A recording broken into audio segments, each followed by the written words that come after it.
far, we've discussed the three principles of building your ambition. Number one, positive self-direction.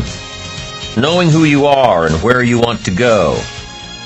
Number two, self-reliance. Taking responsibility for your own life. Taking full responsibility for whatever happens to you. Number three, self-discipline. Creating the need for action and implementing that action every day, every day, every day until it becomes a way of life, a good habit. And the fourth principle of building your ambition is building your enterprising skills. Building your skills to be self-enterprising. To consistently create opportunity. New opportunity. To consistently take advantage of the opportunity that you've created. To be aware.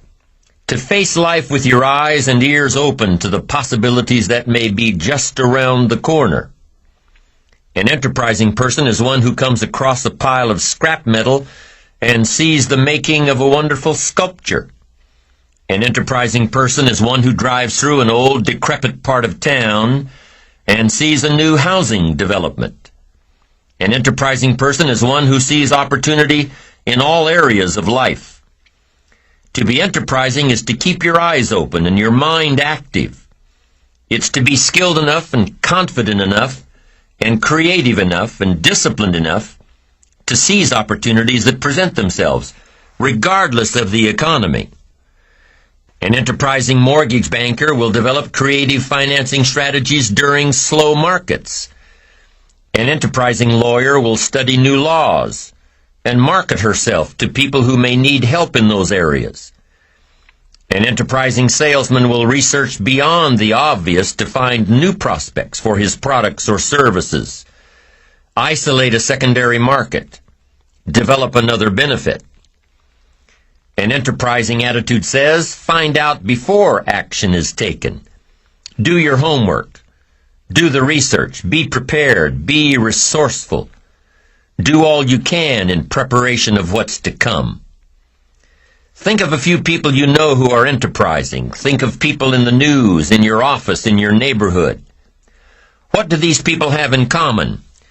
Well, they're probably always on the go, developing a plan, following a plan, reworking the plan until it fits. They're probably very resourceful, never letting anything get in their way. They probably don't understand the word no when it applies to their visions of the future. And when posed with a problem, they'll probably say, let's figure out a way to make it work, instead of, it won't work. You need to be like that pesky little Energizer bunny.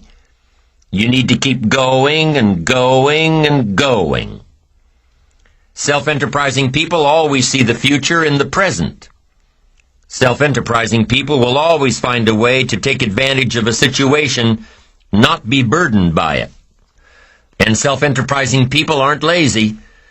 They don't wait for opportunities to come to them. They go after the opportunities. Self-enterprise means always finding a way to keep yourself actively working toward your ambition. Self-enterprise requires two things. Number one, creativity.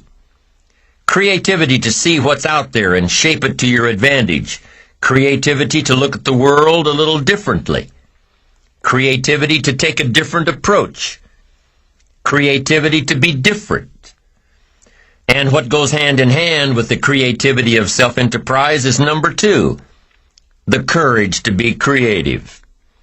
The courage to see things differently and the courage to go against the crowd. The courage to take a different approach. The courage to stand alone if you have to.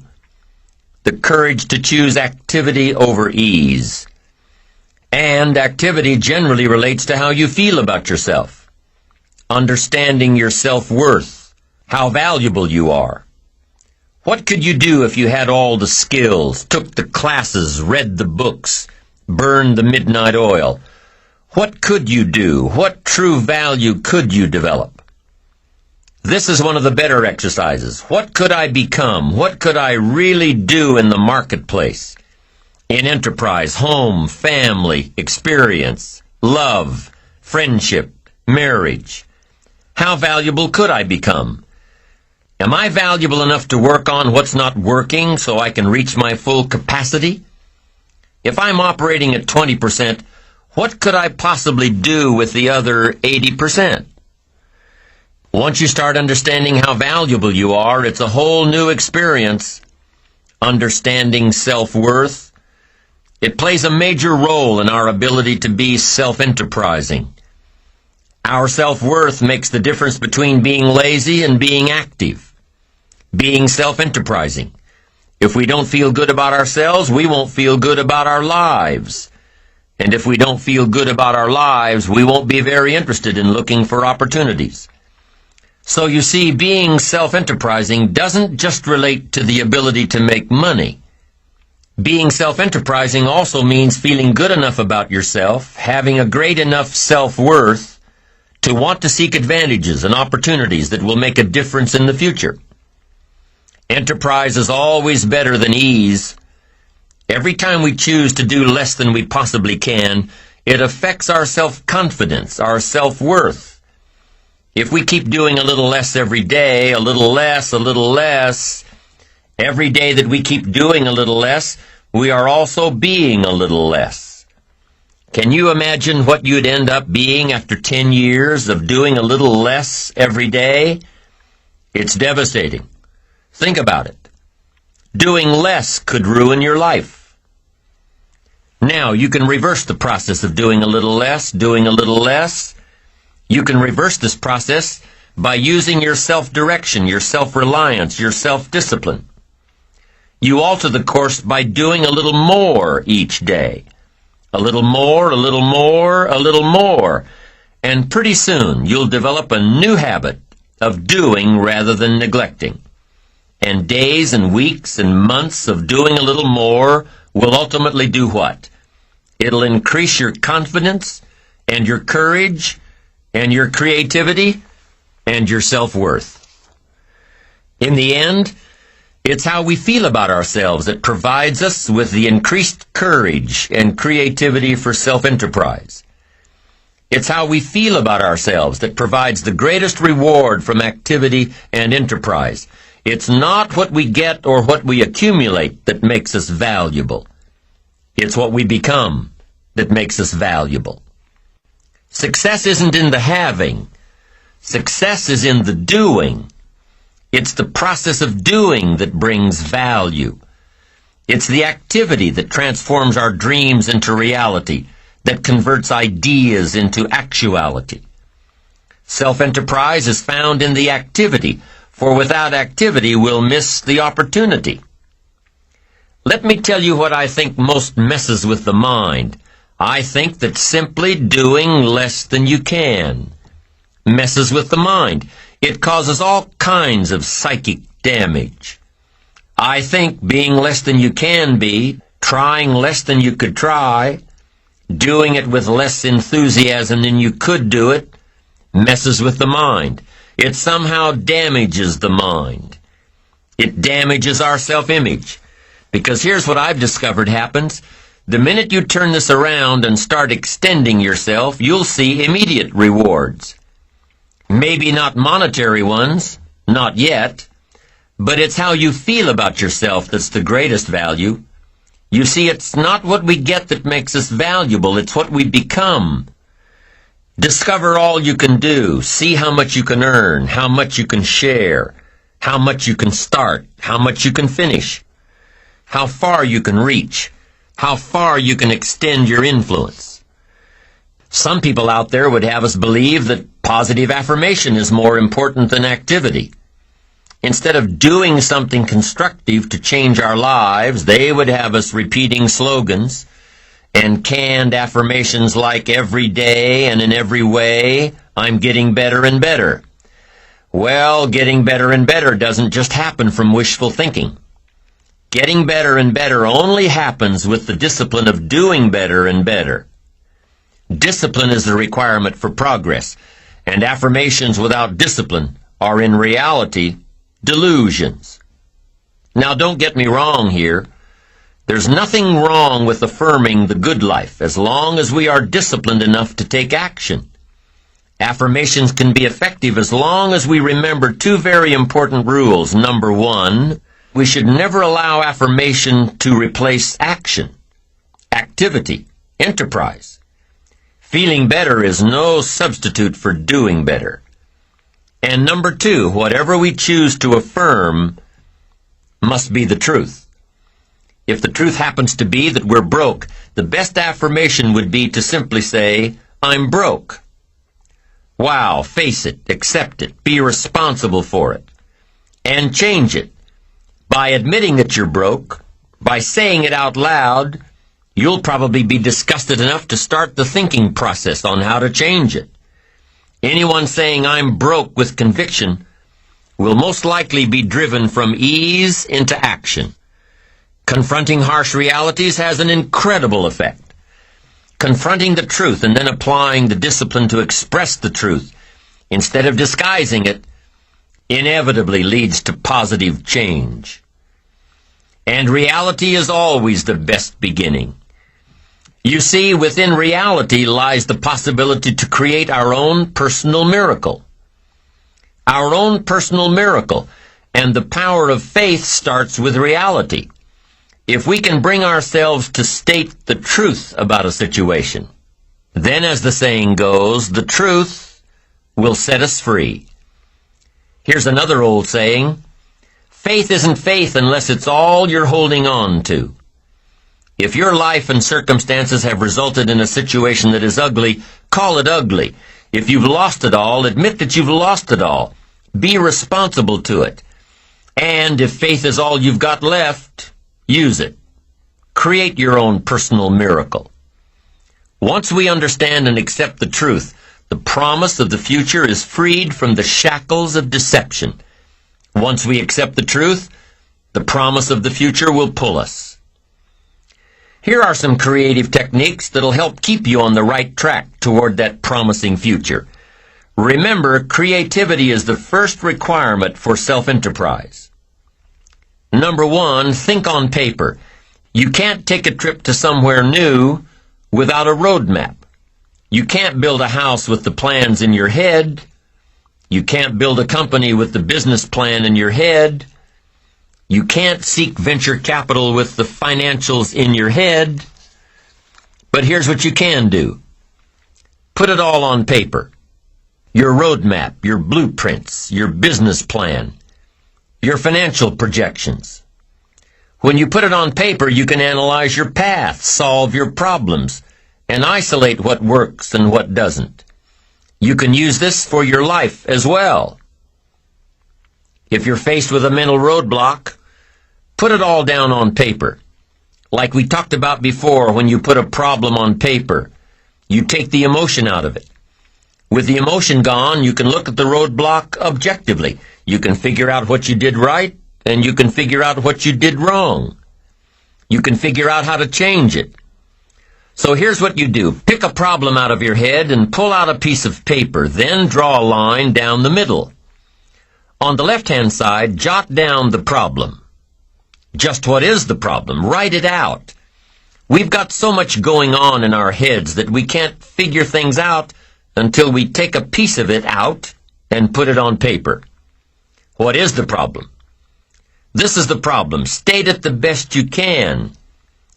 The doctor says, "Oh, you look good. Come and see me in a year." And you say, "No, doc, I'm hurting here." He says, "No, that's negative. Just be positive." No, we've got some negative stuff we need to deal with. So what is the problem? State the problem. Write it down. Now, on the other side of this paper, you put the answers or the solutions. And I've got 3 questions to ask in order to find the answers. And by the way, these 3 questions can be used to solve almost any problem. Here they are. The first question you need to write down is this: what can I do? What can I do? Because you don't want to go any further than that if you can solve it yourself. What can I do? Then what you do is develop working papers. You start jotting down. I could do number 1. I could do number 2. I could do number 3. Here's some alternatives. Then you start analyzing them. Let's see, number 3. No, that one would take too long. I haven't got that much time. Okay, number 2, not sure. Okay, let's look at number 1. Maybe this is my best one, the one I thought of first. Now, if that won't work, here's number 2. What could I read? Maybe there's a book on my problem. Somebody spent a lifetime trying to figure out this problem. Maybe it's written out in concise language somewhere to give you the instant benefit of someone's advice. You don't need to reinvent the wheel. Do your homework and find the solution. And then you start developing some working papers on what you're reading. Book number 1, this guy's crazy. Book number 2, this guy's too shallow. Book number 3, this guy's got some interesting things to say about this problem. I'm telling you, if you want to solve a problem, the best questions to ask are, number 1, what could I do? And number 2, what could I read? Don't miss the book that could help. So I'm asking you, don't sell yourself short here. You can find some answers. Now first, try to find them yourself from your own experience. Then second, if you can't find them yourself, now ask, what could I read? Go to the library. Go to the bookstore. Search your own library. Go back through your own journals to find the stuff that's been helpful and valuable to you. And see if maybe you've made some notes that could be helpful in your situation. Now, if that doesn't work, then ask question number 3. And question number 3 is, who could I ask? Now, guess what you're prepared with when you ask somebody to help you? You've got your working papers to show them. You say, I've got my working papers. I've tried my best to figure it out myself, and that finally left me short. Here are some of the books I've read. I've researched this material, and I'm still short. Now could I possibly ask you, and could you possibly help me? You can't believe how willing somebody will be to help you if, first of all, they've gotten the idea that you were willing to help yourself. So if you've got a problem, pull it out of your head and put it down on paper. Then ask yourself, what can I do? And if that doesn't work, ask yourself, what can I read?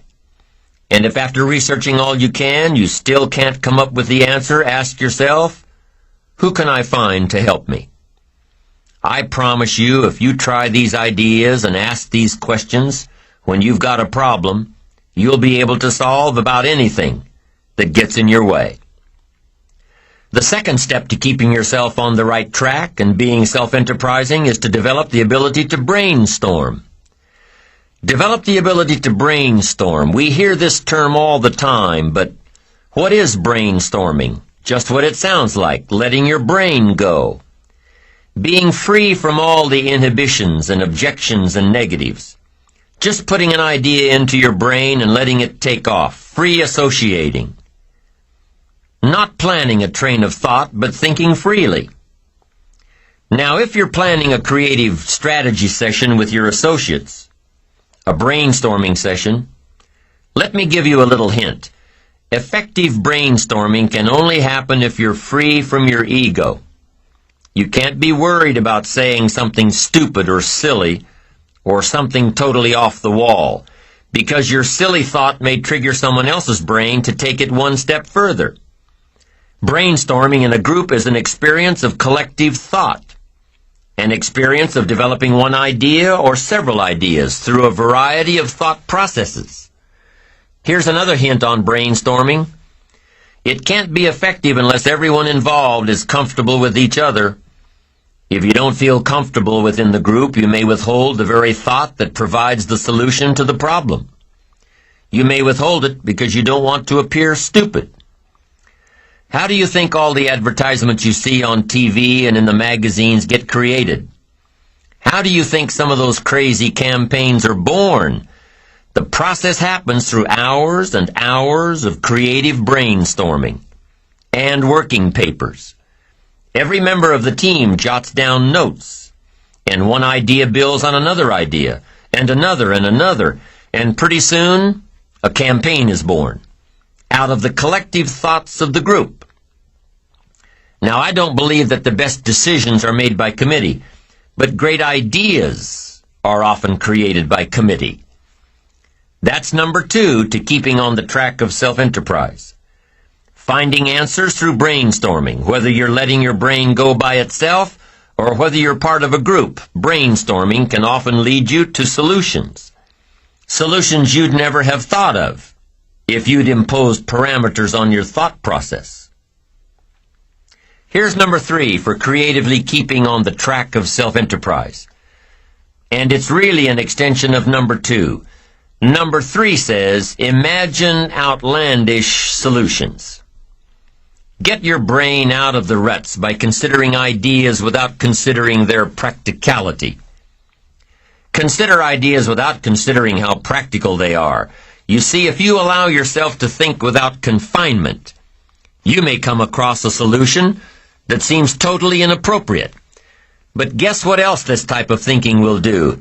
It'll allow you to open up the process, which will eventually lead to totally appropriate solutions. The 4th creative technique for keeping yourself on the right track to self-enterprise is through flowcharts and doodles and formulas. That's right, doodling.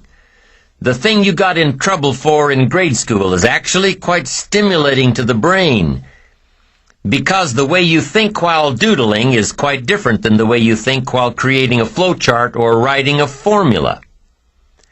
Your doodles may end up looking like some symbol that will trigger your brain to think of an alternative solution. Drawing creative doodles wakes up a different part of your brain. Try creating a flowchart showing the path to success. What does it look like? Is it a straight course? Is it a varied course? Does it have a lot of curves and corners and different angles? Try creating a flowchart to success. It doesn't matter if it ends up being accurate or not. What matters is that it's stimulating the creative thought process. And once you awaken that creative part of you, you'll be amazed at the opportunities that were always there, ones you never saw before. It's all a matter of how you look at life and opportunities. The 5th method of creatively staying on the self-enterprising track is to access the information highway. It's amazing the kind of information that comes across the phone lines these days. With your computer, either your home computer or the one you've got at work, you can go online with hundreds of services. You can access stock quotes. You can access worldwide newspapers.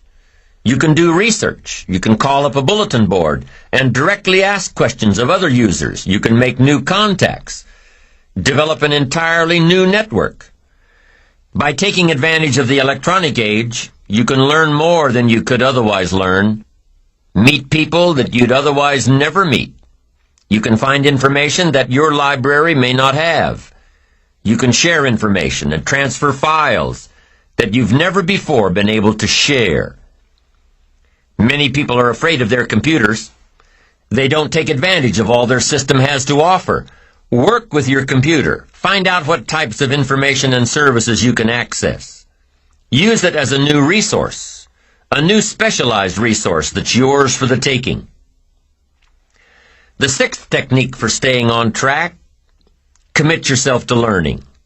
Feed your mind. Sharpen your interest in 2 major subjects, life and people. Learn how you can better interact with others.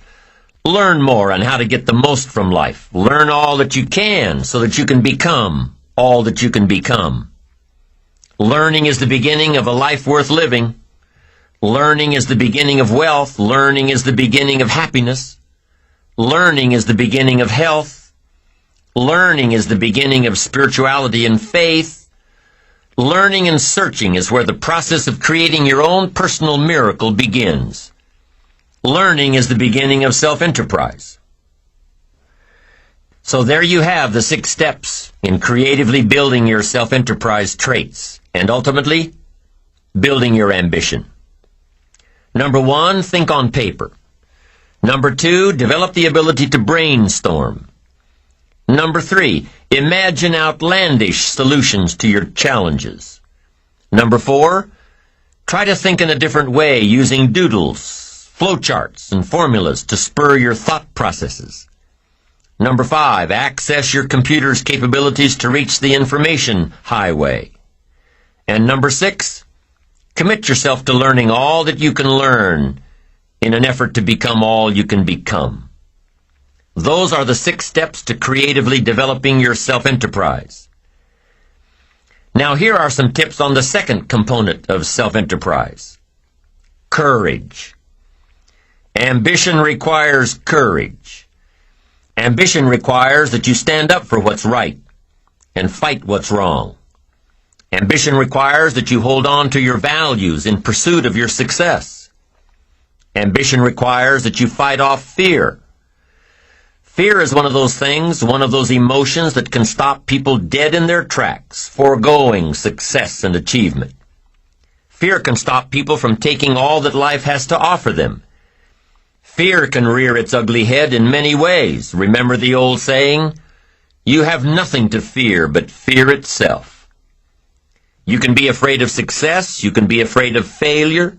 You can be afraid of looking ridiculous. You can be afraid of change, either positive or negative change. You can be afraid of the competition. You can be afraid of loss and destruction. We're not always born with courage. We're not always born with all the fears either. You ever hear of a baby that's afraid of the dark? Of course not. They grew in the dark for 9 months. They should be afraid of the light. But do you ever hear of a 3 or 4-year-old afraid of the dark?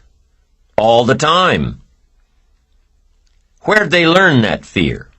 Who taught them that the dark outside is any different than the dark inside? Where'd they learn that? Well, probably from their parents who decided they needed a night light on. The kids probably think that they should be afraid of the dark if their parents insist that a light be kept on. And what about other fears in life? Are they learned? Well, maybe. Maybe some of your fears are brought on by your own experiences, by what someone has told you, by what you've read in the papers. Now, some fears are valid, like walking alone in a bad part of town at 2 in the morning. If there isn't fear, there's probably a bit of ignorance.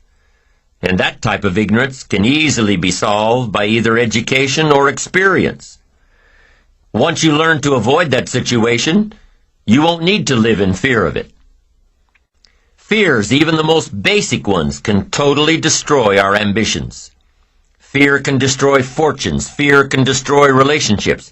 Fear, if left unchecked, can destroy our lives. Fear is an enemy. And let me tell you about some of the other enemies we face, enemies on the inside.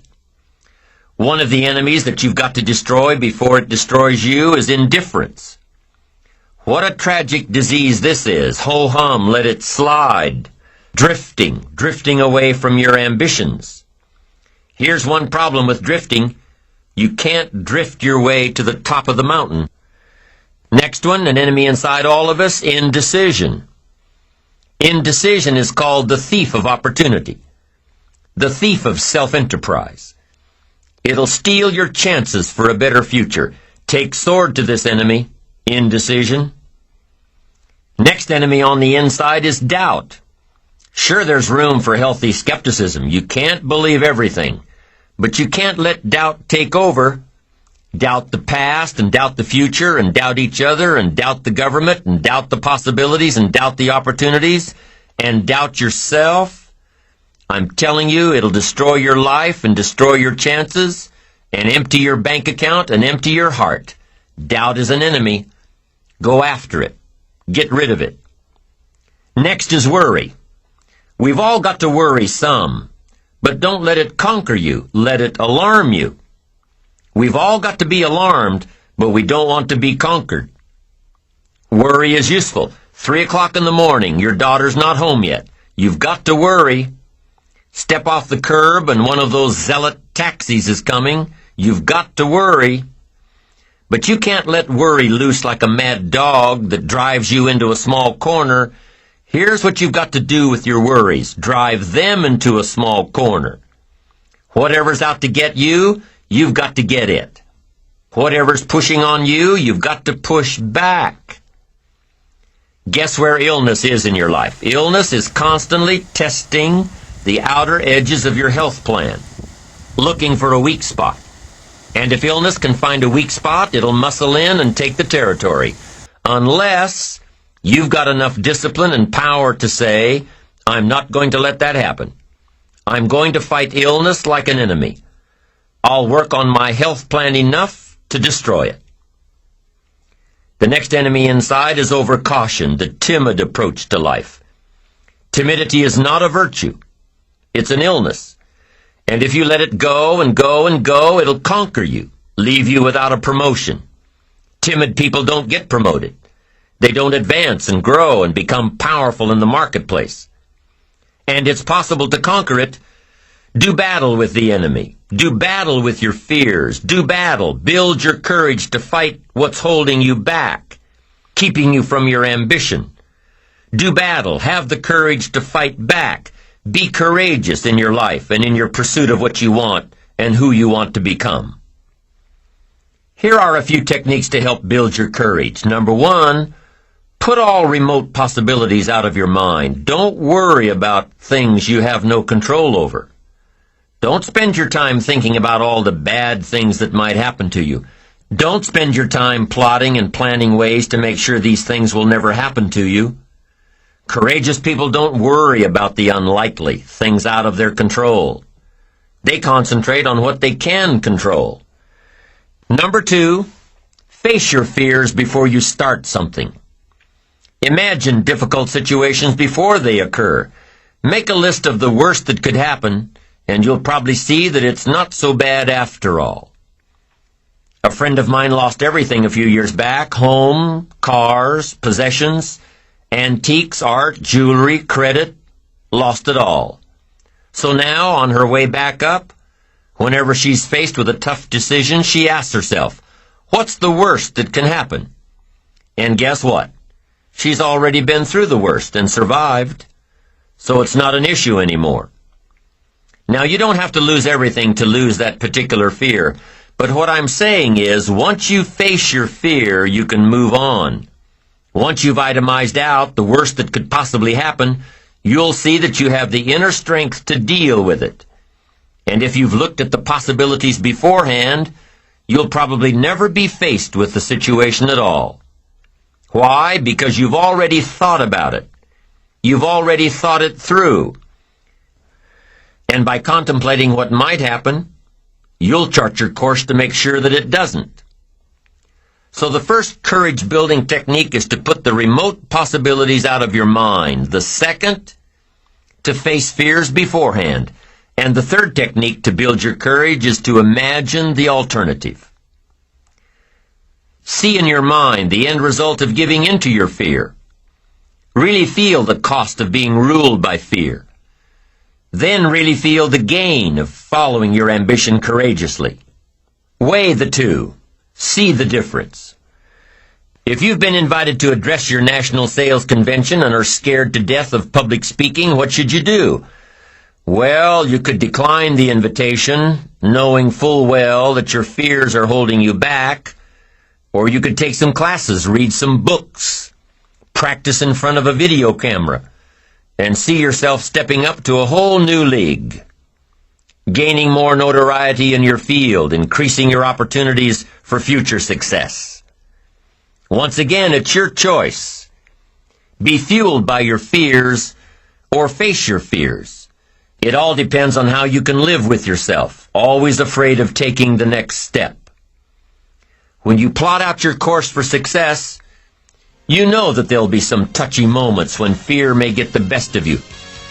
But remember, if you use your visual chain thinking, if you can see your future ahead of you, if you really want what you're going after in pursuit of what you'll become, if you really have ambition, then you know that true success comes from taking the enterprising route.